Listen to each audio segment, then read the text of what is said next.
April 2004. I was 5 years old. My parents took me to see a movie in the cinemas for the first time in my life. We went to see the live-action adaptation of Dr. Seuss's The Cat in the Hat, since it was a book I used to have read to me a lot when I was little.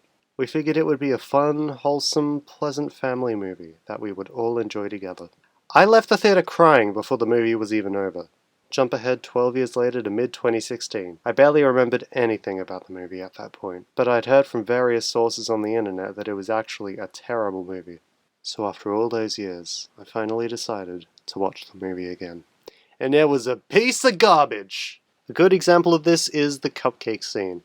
It's a parody of the promotional segments in cooking shows, because if there's one thing kids find hilarious, it's parodies of popular culture. Okay, so let's analyze the scene and the deeper meaning hidden within. The host cat describes himself as the guy with the sweater who asks all the obvious questions. The movie is making a satirical statement about the blatant shroud of consumerism in the cooking show genre, daring the audience to take a stand and see through the veil of— Nah, I'm just kidding. The only reason this scene exists is so that Mike Myers can demonstrate his amazing British accent. Delicious cupcakes are just minutes away. Did you just say minutes away? That's impossible! You're not just wrong, you're stupid. Now wait just a minute. And you're ugly, just like your mum. Seriously? Okay, I'm actually convinced that this movie was written by a 10-year-old, because there's just no way that an adult could have written that line and thought it was genuinely funny. They also have a laugh track playing throughout this scene. It's too bad I hate laugh tracks almost as much as I hate the fact that the laugh sign in the background is facing away from the live studio audience. Face backwards if you want to know when to laugh.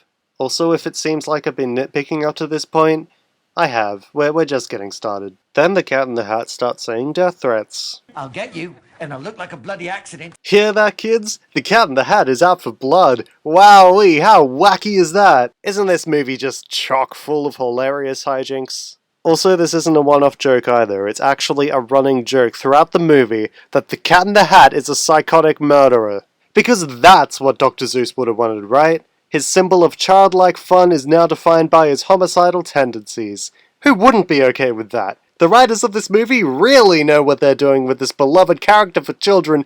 Gosh, I hate this movie. And then we get to this. Please shut up! I mean it! I will end you! Cat, your tail. What about it? Oh, I see! I've chopped it off. Well, that's interesting because... Son of a bitch! Where do I even begin? First of all, the cat chopping his own tail off mentally scarred me as a kid. Or at least it must have, considering this moment is all I remembered from the movie 12 years later. Just a vivid mental image of the cat holding up both ends of his severed tail. More importantly, let's talk about the swear word. The joke is that he swears. Get it? He said a naughty word and that's funny. Saying a swear word on its own is not a joke. But more importantly, why is the Cat in the Hat, a beloved Dr. Seuss character, yelling a swear word in a family movie?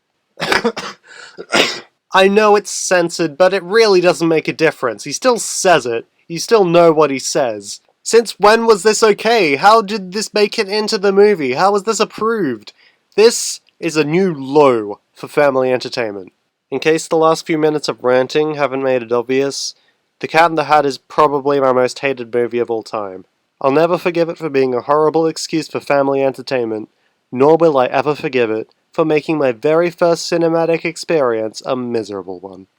Thanks for watching, and please don't subscribe. I'm sorry for yelling at you.